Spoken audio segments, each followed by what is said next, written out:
Anyway, shalom. Shalom, this is the word of the week. I'm probably going to read both of these. Proverbs 27 and Psalms 27 immediately when we read it. I definitely knew I needed to record it, so let me hurry up and do this before I got to jump into this next task. This is Mishle. Mishle, Proverbs 27 says, "Do not boast of tomorrow, for you do not know what a day brings forth. Let another man praise you, and not your own mouth, a stranger, and not your own lips. A stone is heavy, and sand is weighty, but a fool's wrath is heavier than both. Wrath is cruel, and displeasure overwhelming. But who is able to stand before jealousy? Open reproof. Open reproof is better than hidden love." And I know people don't feel like what I do at times is open reproof. And it's like that comes from, it does come up from a place of love, despite what people think. It is wounds. This one, the next verse. "The wounds of a friend are true, but the kisses of an enemy are profuse." The wounds that the sin, that the things, the darkness does and the enmity does to children, Father, just observing and watching, it is sad, it's disheartening. It's a wound to your heart, to your soul, to see like life isn't just about, yes, the woman's desires for her husband, but for little kids, that's not just, you shouldn't just be thrown out there already beforehand, before even being in training, away, before you know your identity, house, solid foundation, have your aptitudes and stuff about you. It shouldn't just be about one thing. And I see these people dressing and walking around like, and little kids in different ages, and it's sad. And then there are adults and different things, or the ailments and stuff that he shows, that he reveals. But anyway, so it says, verse 7 says, "One satisfied loathes the honeycomb."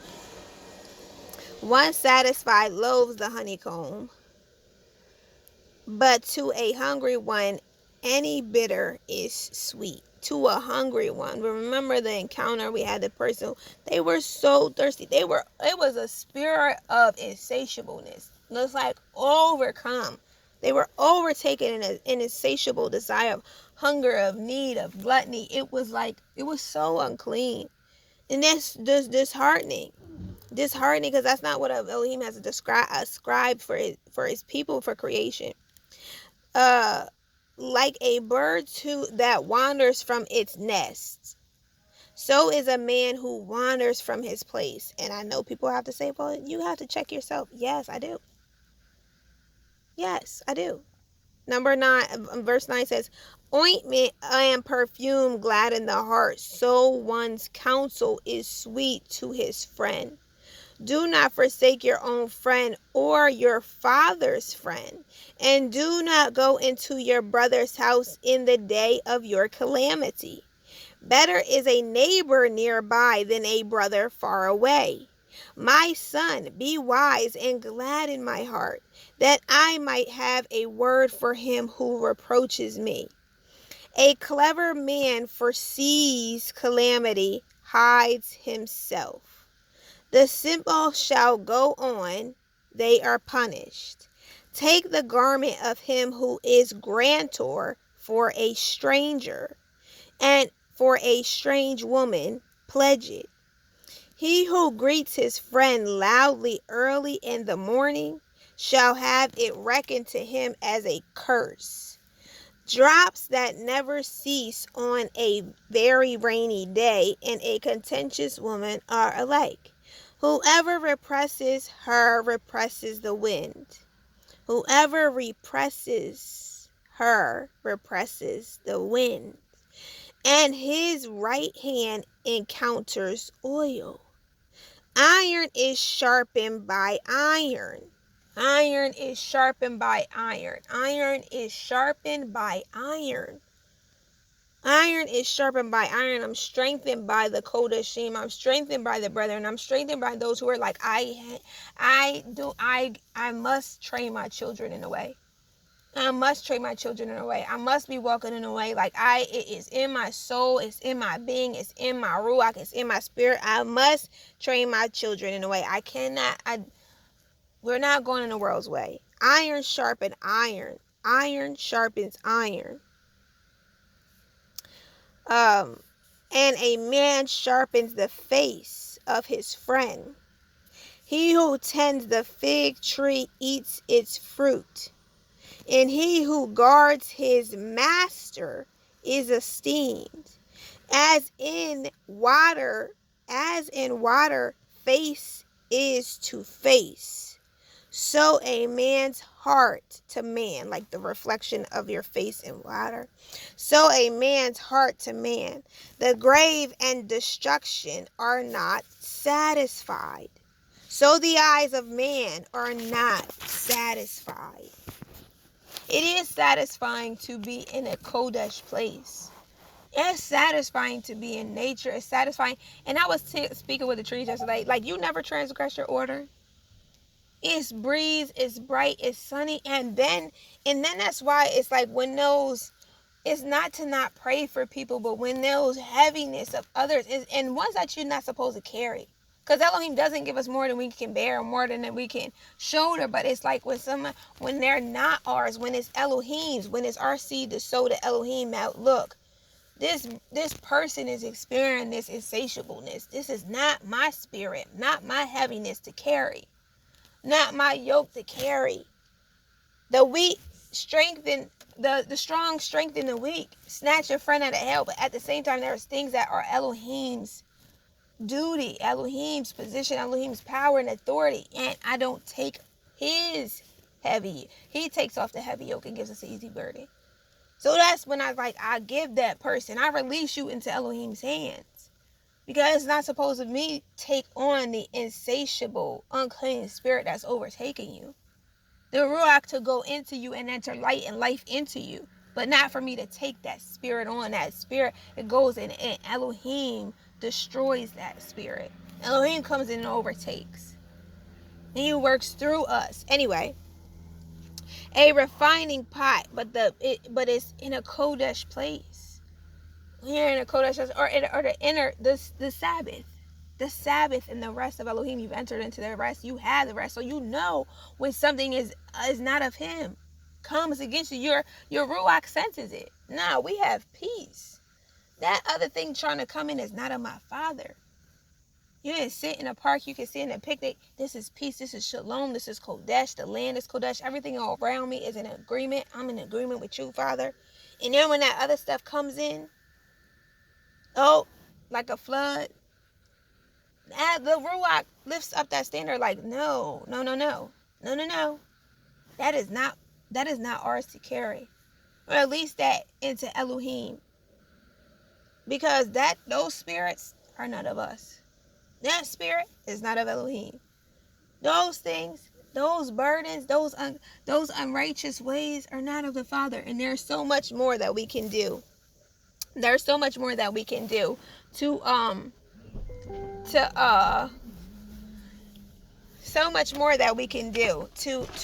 be in agreement and be in alignment and be not just an alignment, but be in agreement and be in that oneness with Elohim and that Kodesh place and space and rest with him. And that's why it's just like at times it brings a wrath when there is the provoking to anger of these other spirits of people that, and it's not that you can't be prayed for, not that you can't be released into Elohim's hands.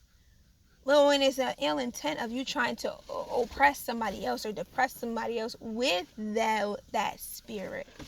And when we're addressing these things, or the things that are not right, that are not meant to be with how leadership and with how manhood and with how womanhood, and Elohim did not ascribe that, and it should not be condoned, and we won't. So anyway, verse 21 says, a refining pot is for silver and a furnace for gold, so a man is tried by his praise.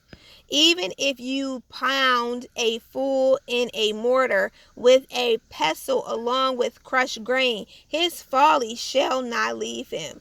Know well the state of your flocks. This is what the Father was reminding me again after I shared all those messages and all of this.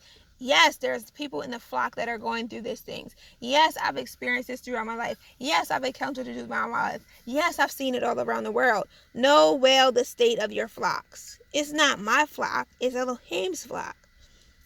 Apply your heart to your herds. For riches are not forever, nor a diadem to all generations. Grass vanishes, and new grass appears, and the vegetation of the mountains are gathered in. Part of that whole don't know your flocks is somebody else has been trying to impress upon me their responsibility to the flock. And it's like, that's your responsibility. You know that that's your flock. It's your responsibility. You need to be doing what is your responsibility. It's not my flock. And you trying to put your weight over me like a crown, like when David went to battle with Goliath, when he took the armor that wasn't his, and then he was like, I can't wear this. This isn't mine. I can't maneuver in this. It's like somebody, this person, you know who you are, have been trying to put your armor on me and try to get me to go out in a battle and the things with your stuff on. And I'm like, that's your stuff. I'm not putting your stuff on. Stop trying to put it on me. I'm taking it off and I'm giving you back your stuff. And I'm going out here with what Elohim gave me. Your part to the flock is your part to the flock. But you cannot put your responsibility to the flock on me. You can't. So, verse 25 says, grass vanishes and new grass appears, and the vegetation of the mountains are gathered in. The lambs are for your garments, and the goats for the price of a field, and goat's milk enough for your food, for the food of your household, and sustenance for your girls. HalleluYah. That's Proverbs, Mishlei, verse 27. Proverbs, Mishlei, verse 27. And then we have Tehillim 27 says, of David, Yahuah is my light and my deliverance. Whom should I fear? Yahuah is the refuge of my life. Thank you, little one who sent this as a thing too yesterday. Yahuah is the refuge of my life. Whom should I dread? When evildoers come against me to eat up my flesh, my adversaries and my enemies, they shall stumble and fall. Though an army encamps against me, my heart does not fear. Though battle comes up against me, even then I would be trusting. One I asked of Yahuah, this I seek, to dwell in the house of Yahuah all the days of my life, to see the pleasantness of Yahuah, and to inquire in his Hekal. For in the day of evil he hides me in his booth. In the covering of his tent he hides me. On a rock he raises me up. And now my head is lifted up above my enemies all around me. And I offer in his tent with offerings of shouts. I sing praises to Yahuah. Hear, O Yahuah, when I cry with my voice, and show me favor, and answer me to my heart. You have said, seek my face. To your face, Yahuah, I seek. Do not hide your face from me. Do not turn your servant away in displeasure. You have been my help. Do not leave me nor forsake me, O Elohim of my deliverance. When my father and my mother have forsaken me, then Yahuah takes me in. Teach me your way, O Yahuah, and lead me in a smooth path because of my enemies. Do not give me over to the desire of my adversaries, for false witnesses have risen against me, and they breathe out violence to me. What if I had not believed? What if I had not believed? What if I had not believed to see the goodness of Yahuah in the land of the living? Wait on Yahuah. Be strong and let him strengthen your heart. Wait, I say, on Yahuah. And thank you, Father, because even before we read this on Shabbat, you reminded me of that verse. Even if my father and mother forsake me. But it's always on time. You've always gone before me. You're always with me. And you're always behind me. In the word, every time you give us, everything you always give us to read is always always a witness to what we have experienced in you and been living through you. So I thank you, Father. Be exalted, be esteemed. We love you. We appreciate you, and continue to have your desires fulfilled on earth. Let it be a Baruch week in you and fulfill what you desire on earth as it is in Shemaim, in Yahushua Mashiach. Come on.